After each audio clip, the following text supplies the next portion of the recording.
Hi, I'm Florence Theriault from Theriault in Annapolis, Maryland, and I wanted to talk to you about some dolls that we have coming up in an auction just 2 weeks from now. Part of at the end of the auction, we have a whole separate session of dolls that are called composition dolls from the Don Jensen collection. Now, who was Don Jensen? If I have to tell you, I'm sorry, because you miss knowing a wonderful person. A journalist, a scholar, a researcher. He spent his retirement years researching American dolls from the 1920s and 30s, and a great researcher he was. We are very proud to be able to offer part one of his collection at this auction, and I wanted to share some of them with you. I wanted to think of something to say about Don Jensen because he was truly the consummate collector in this way. He was a researcher, he was a collector, and he was a sharer. He was such a sharing person in everything he was. He was a go-to guy. If you wanted to know something, you could trust the information he passed on to you, and he did it willingly and happily and with great zest. When I was writing a little piece about him in this catalog, I came across something in one of the books that he wrote, this Horseman book that he had written, and I came across a quote that he wrote about one of the members of the Horseman family. This was Edmund Horseman Jr., and they wrote in his eulogy, I want to read it to you, in Playthings magazine, wrote about a eulogy of him when he died, and I think this is so appropriate. I think it totally fits Don. Enthusiastic to a great degree, thoroughly American in all his aims and ideals, he was one of those men to whom all who knew him looked for great things, and he never disappointed these expectations. And that was Don Jensen. So let me share with you some of his dolls now. I wanted to share with you, first of all, because it's sort of his Don, the band leader. He did a great deal of research, Don Jensen did, and he had determined that these two dolls that were designed by Maxfield Parrish. Now, if you collect in anything else, you know that Maxfield Parrish was one of the most popular illustrators in America in the early 20th century. Children's books, paintings, there was hardly a home in America that didn't have a print of Maxfield Parrish and his dreaming children. He had wonderful, fantastical imagination. Maxfield Parrish also designed these two figures, which were produced by the Cameo Company. That was owned and run by Joseph Callis, another great person in our doll history. The first one is called the Band Leader, and as you can see, he was a promotional doll for General Electric at the time, which is emblazoned on his wooden cap, and a wonderful character face it is. He also did, and this is probably harder for more people to recognize, they will know the name RCA, but they don't understand what Radiotron is, but of course his head is in the shape of one of the original radio tubes for an old-fashioned radio from the 1920 period, and indeed this piece was designed and produced in 1926. Great, wonderful expression, wonderful happy faces, and those of you who know Maxfield Parrish, this is a classic Maxfield Parrish face on his pieces. Don Jensen had a particular interest in determining celebrity dolls. That was one of the ways that the American doll industry really kind of came into its own and started to develop a market that the German doll makers that were still so popular at the beginning of the century really couldn't delve into. And companies like Horseman, like F&B, like Amberg did a lot of celebrity dolls of people who were just coming along in the developing film industry, silent film industry at the time.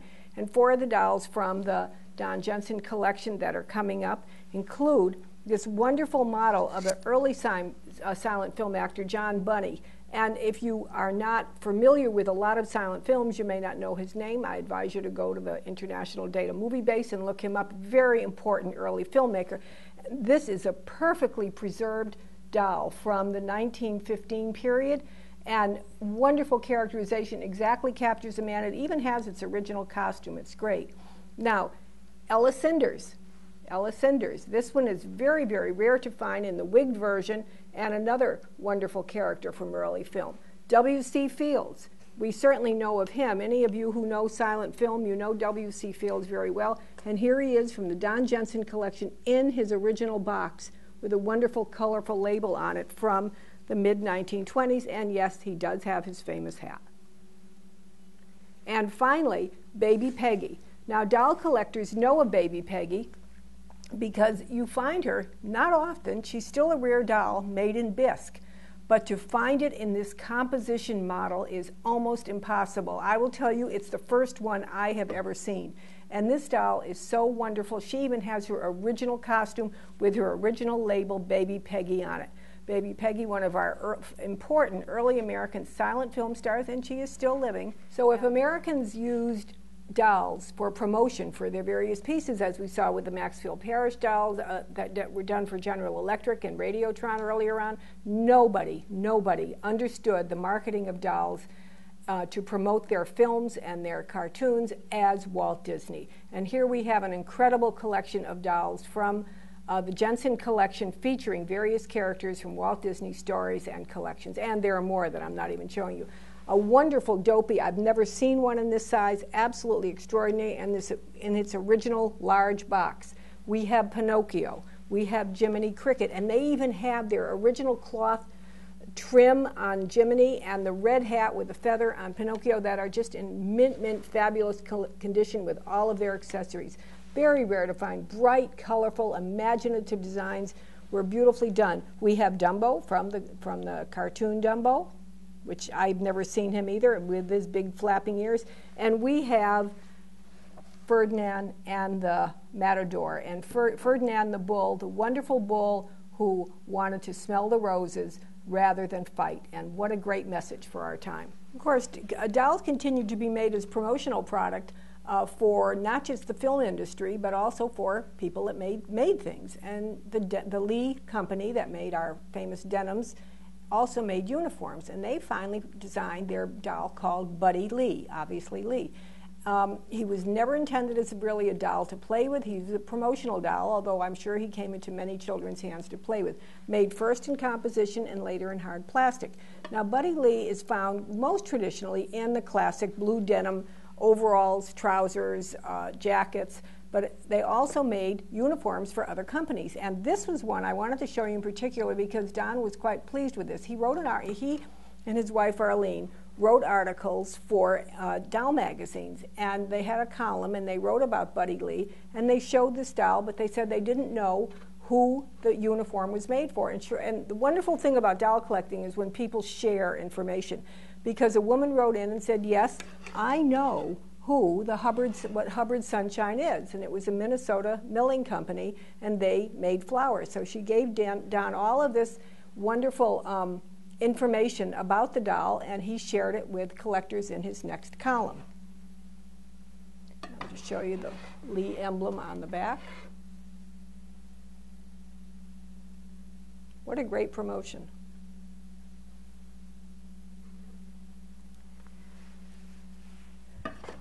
Now, promotion was also used for various radio and TV shows. And here we have the masked man who came out of the West. And I will tell you that this is nostalgia for me. Okay, you can kind of date me because I grew up to Lone Ranger. No, not on TV, on the radio, I have to say. 7:30 every night, gathered around the radio, listening to the opening lines that I could still recite 20 years later, the same way I could say the Gettysburg Address. I would know the opening lines to Lone Ranger. And here he is, this wonderful doll. Now, what's so great about this is he has his original tag. He has the original tap pistols. He even has his original mask, and he has his hat, which says the Lone Ranger across the top. A very, very wonderful piece to find in this condition, and with the release of the new movie, obviously very timely at this moment. I've never seen one in this wonderful condition. So then, skipping up another decade, we had, of course, another cowboy, a different kind of cowboy. We had Howdy Doody. And Howdy Doody was so popular that I think that it probably is etched into the memory of anyone who is over the age of 50 in this country. Here is a Howdy Doody in his original box with a wonderful design on the cover of the Cowboys, his wonderful original tag on him, and designs on the front of the box. Very, very wonderful and bright, fresh condition of Howdy Doody. And then I wanted to show you, while we're sticking to movies that are quite timely, the Jensens had in their collection Jackie Robinson with his famous number 42 on the back of his uniform. 42, the number that was retired for all time from every team. So famous was he. There's so much importance attached to him for having broken racial barriers that sometimes people neglect to realize what an extraordinary player he was as well. Broke many, many records, and very important for this reason. Here he is in his beautiful original condition and original costume.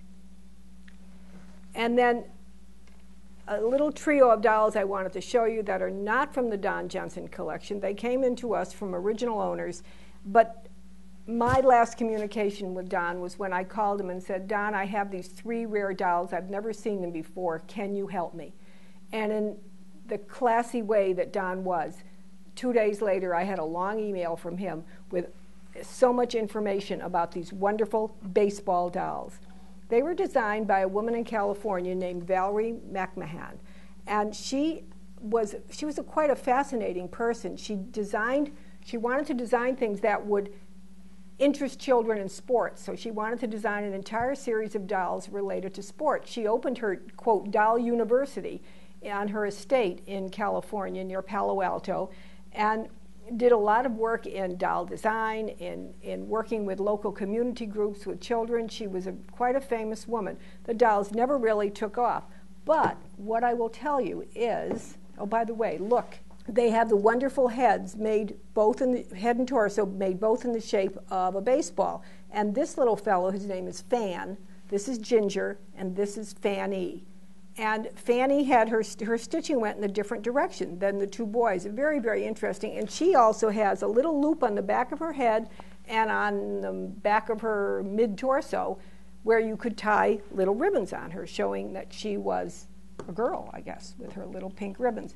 Now, at the same time that she did the dolls, she also did these books. She did a series of books, and we have these available at the auction also, showing the 3 dolls. Fan, Ginger, and Fanny. G on the hat for Ginger, F for Fan. We don't have the hats. I don't know that they were ever made for the dolls, but they tell all about the stories of them, and they're just wonderful sharing. She was really quite an interesting person. During the 1920s and the 30s, the doll makers, starting to feel their oats, starting to get a little confidence that they could have a good market here in America, started to develop a whole line of child dolls. And it is so seldom that we find them in the kind of condition that you're seeing on this table today that we don't have great appreciation for them.